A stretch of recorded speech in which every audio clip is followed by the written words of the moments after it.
From a geopolitical and security analysis perspective, the Trump-Putin Alaska summit that concluded without a ceasefire represents a masterclass in strategic positioning by Vladimir Putin and exposes significant vulnerabilities in Western diplomatic unity. The biggest winner is unquestionably Putin, who achieved legitimacy restoration without making meaningful concessions. Russia invaded Ukraine, faced international sanctions, yet Putin secured a face-to-face meeting with the American president as an equal partner, sending a dangerous message that aggression can lead to great power recognition rather than isolation. Putin's real genius was exploiting Trump's grievances against NATO and his claim that Ukraine war wouldn't have occurred under his presidency. Instead of challenging these assertions, Putin embraced them completely, telling Trump, "You're absolutely right. This happened because you weren't in charge, and NATO has been taking advantage of America." By validating Trump's ego and complaints, Putin positioned himself as Trump's reasonable partner against supposedly unreasonable NATO allies and Ukrainian leadership. The strategic manipulation became sophisticated when Putin shifted the blame narrative.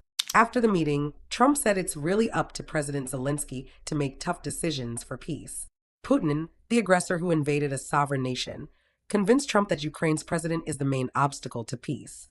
This is narrative inversion at its most effective. The victim becomes the villain, and the aggressor becomes the peacemaker. The biggest loser is Ukraine, diplomatically marginalized with decisions about its future discussed without Ukrainian representation. Zelensky now faces pressure to make territorial concessions, giving Putin land he took by force without meaningful security guarantees.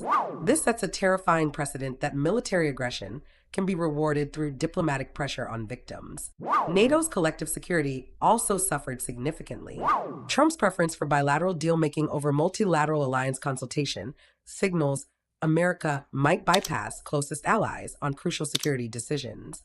European leaders watched their security interests potentially traded away in private Trump-Putin conversations, with no guarantee their concerns were considered.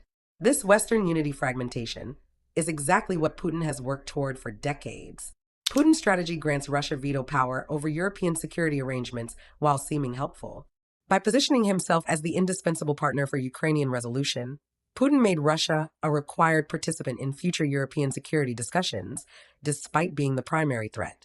Trump inadvertently validates Putin's narrative that bilateral superpower negotiations trump multilateral alliance frameworks, undermining the post-World War II international order. Putin has demonstrated that patience, strategic manipulation, and exploiting democratic leaders' personal grievances can be more effective than military might, showing other authoritarians that aggression followed by clever diplomacy leads to legitimacy rather than isolation.